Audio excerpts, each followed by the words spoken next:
ఈరోజు దేవుని వాక్యము మత్తయి సువార్త 25వ అధ్యాయము 31వ వచనం నుండి 46వ వచనం వరకు.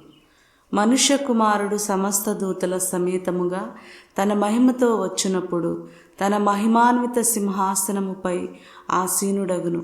అప్పుడు సకల జాతుల వారు ఆయన సముఖమునకు చేర్చబడుదురు. గొర్రెల కాపరి మేకలను గొర్రెలను వేరుపరచునట్లు ఆయన వారిని వేరుపరచును.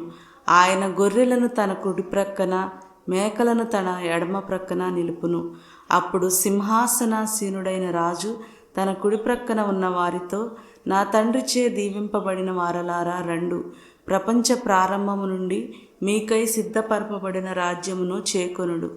ఏలయనా నేను ఆకలి గొనినప్పుడు మీరు ఆహారము నొసగితిరి, దప్పిక గొనినప్పుడు దాహం తీర్చితిరి, పరదేశినై ఉన్నప్పుడు నన్ను ఆదరించితిరి, వస్త్రహీనుడనై ఉన్నప్పుడు వస్త్రములను ఇచ్చితిరి, రోగినై ఉన్నప్పుడు నన్ను పరామర్శించితిరి, చెరసాలలో ఉన్నప్పుడు నన్ను దర్శింపవచ్చితిరి అని పలుకును.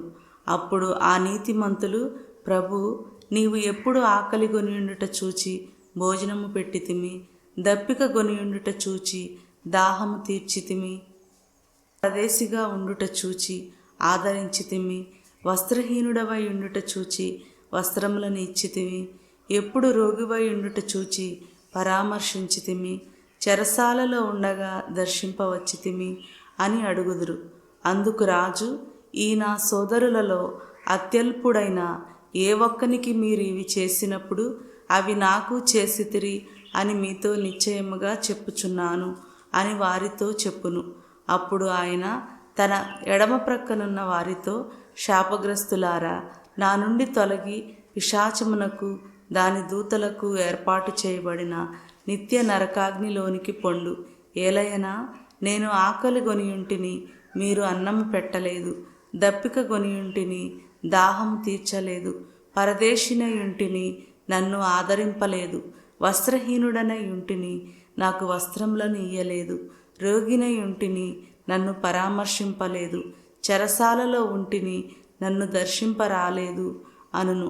అప్పుడు వారు కూడా, ప్రభు, నీవు ఆకలి గొనియుండుట, దప్పిక గొనియుండుట, పరదేశివయుండుట, వస్త్రహీనుడవయుండుట, రోగివయుండుట, చెరసాలలో నుండుట మేము ఏనాడు చూచి పరిచర్య చేయకపోతిమి అని ప్రశ్నింతురు. అందుకు ఆయన, ఈ అత్యల్పులలో ఒకనికైనను మీరివి చేయునప్పుడు నాకును చేయునట్లే అని నిశ్చయముగా చెప్పుచున్నానని వారితో చెప్పును. వీరు నిత్య శిక్షకు వెడలిపోవుదురు, నీతిమంతులు నిత్య జీవములో ప్రవేశింతురు అని పలుకెను. ఇది క్రీస్తుని సువిశేషము. క్రీస్తువా మీకు స్తుతి కలుగునుగాక. ఆమేన్.